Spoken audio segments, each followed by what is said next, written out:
Hello, your friendly neighborhood DM GM here. Just want to talk to you real quick about a topic that I would say is probably one of the most prevalent in terms of people trying to figure out what to do for GMing, DMing, which revolves around encounter design. So in encounter design, usually most of the conversation revolves around how do you balance it, what kind of monsters or enemies do you include, right? How to make it feel fair, but also feel exciting and interesting. The problem I found with a lot of encounter design, and the reason why I deviated from Dungeons & Dragons 5th edition recently in my last campaign, is that after a while it kind of feels like you've hit the point where you're basically just doing the same thing over and over again, right? And you're making encounters that are all about the combat, right? Which makes sense because most of these systems are designed as combat systems from the ground up, right? D&D was a dungeon crawl system to start with, right? But the problem becomes, eventually, it's training your players to be focused exclusively on full-on destruction, right? Killing people as fast as possible, as many of them as possible, oftentimes being rewarded with loot or experience points to do so, which then start to influence the design and structure of the encounter itself. And now we've hit the point where encounters are always about the combat. You have an enemy in front of me, you have to punch them or stab them until they're dead, right? That's basically what all of this boils down to almost every time. So what I've been trying to force myself into doing, after feeling myself fall into that own trap, honestly, is to design encounters around objectives while also making sure to be aware of the environment.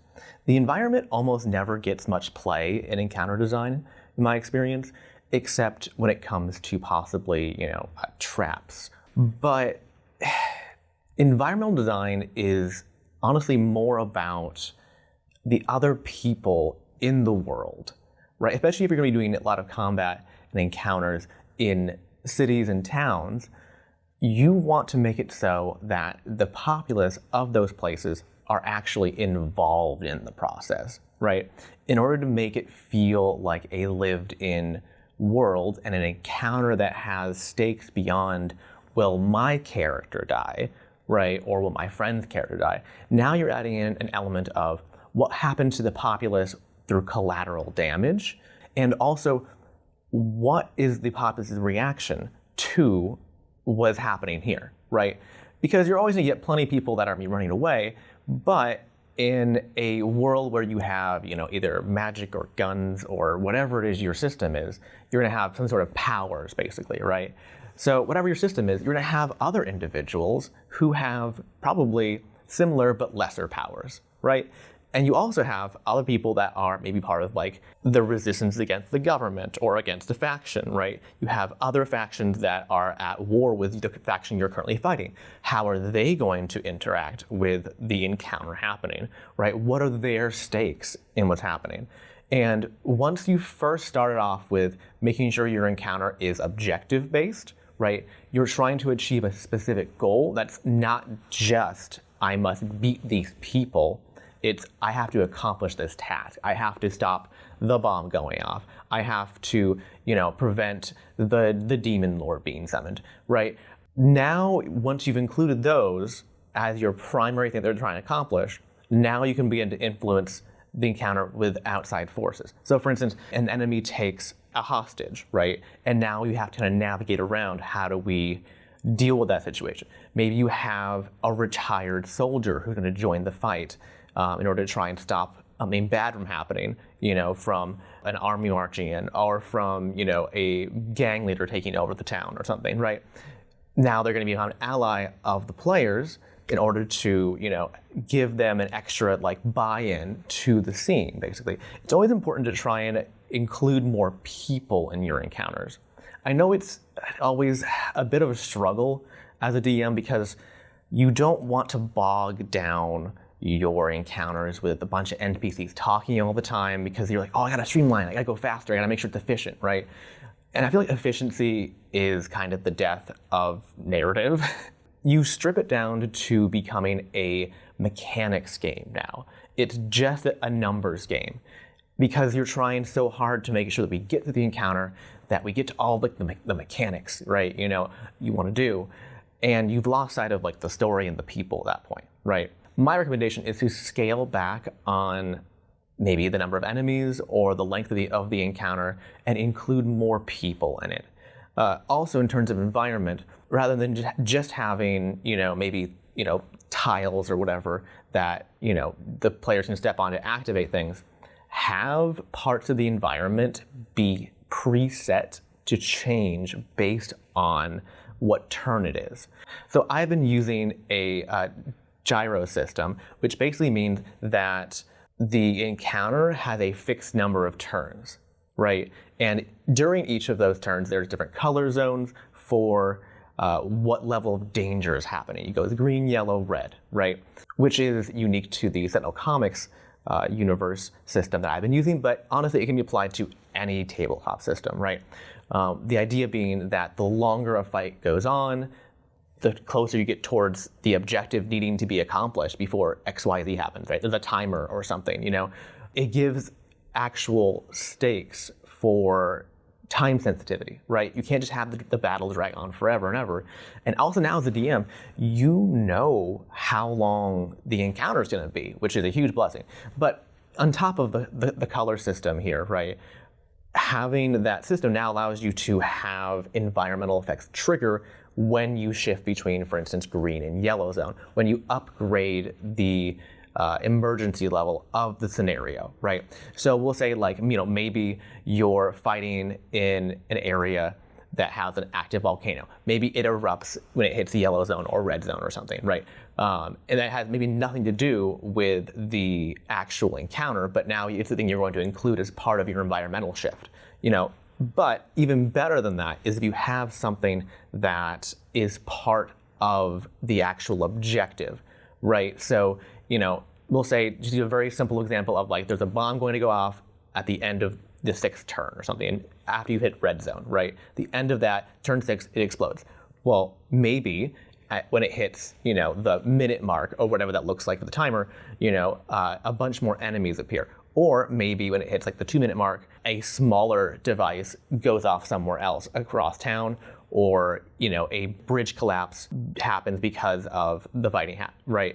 There can be a lot of different options you can use in order to make the environment feel dynamic, because oftentimes the environment feels very static, which is good for the player's planning and strategy a bit, but it does get a bit, I would say, stale in terms of it doesn't feel alive, right? It doesn't feel like an active game world. Most of the time, I would say, you have a very fixed place and time, basically, that your event is occurring in, and it kind of freeze frames and is frozen in time during that encounter. I know encounters are supposed to take not that long, right? In the real world time, real world minutes, it's a couple minutes maximum, right? In D&D, a turn is 6 seconds, right? So it's supposed to be fast, but realistically, that's not great narratively, right? To make your battle be over immediately, basically, in under a minute, right? So being able to kind of expand the timeline just from a meta sense is really helpful to then give additional stakes happening that pop up, right? Maybe one of your environmental effects is, we're gonna have a bus drive through, the middle of the scene on turn 3 or something. Depending on who's there, maybe the bus is gonna be in danger, maybe the people in the way are in danger, right? Now that gives an additional thing that now everybody has to scramble and figure out, okay, we wanna save those people and also these people. How do we do both at the same time, right? So it gives an additional balancing act for your players that they didn't really expect when the encounter first started, right? There's twists and turns that you can give enemies mechanically that is pretty common, I would say, right? Where you'll say, okay, well, this is the second wave of enemies, or this is, phase 2 of the boss or something, right? But I would say that more interestingly is to incorporate time-triggered events that they cannot predict in any way because they're going to be unique to the area they're fighting, to the factions around them, to the populace, to what the actual encounter is all about. So overall, basically what it boils down to is bringing back the narrative into your encounters to not make them feel so mechanic-based and not feel so have to bludgeon the other person until they're dead, basically, right? I would say that most tabletop games should have very few deaths in them.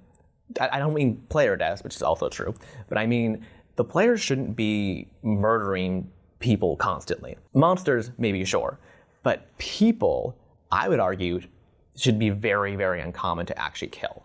And that makes it also more interesting because that means you can have them come back at a later date. Maybe they come back for revenge. Maybe they, see the error of their ways and they join them. Players love to be able to see characters come back that they've seen before. And that's always been true about NPCs. But also I would say, think about it in terms of enemies too. A good enemy design, honestly, is kind of like Team Rocket from Pokemon, right? You want your mini bosses or your lieutenants or whatever they happen to be to kind of have that vibe of like, they get fought multiple times and they keep coming back. Because that is a very fun and interesting thing to have as a reoccurring character. Because enemies oftentimes have almost no personality, right? There's very little actual like dialogue that happens to enemies. There's very little revisiting of enemies. You have like your big bad evil guy, right? But even then, usually it's mostly done adjacent, right? So giving enemies personality and also having them reoccur is super helpful for encounters. Because now it makes the encounter feel more personal. But you can only do that if your players aren't murdering everybody they see, right? If they have a conflict with the guard, they have a conflict with the gang leader, they have conflict, with someone on the street, they can't be constantly killing these people because it's exhausting, first of all, to make new NPCs constantly that are unique and different, but it also is just not very much fun for the players, honestly. They're not getting to interact with a reoccurring character now because they're dead and you can't bring them back. So again, for encounter design, focus on the narrative, bring in the environment as a character, basically, give it a dynamic feel, and make your enemies feel like they are real people and you might actually find them and see them again. So hopefully this was a helpful tip for you when you're doing your game design that you can use just like I have been.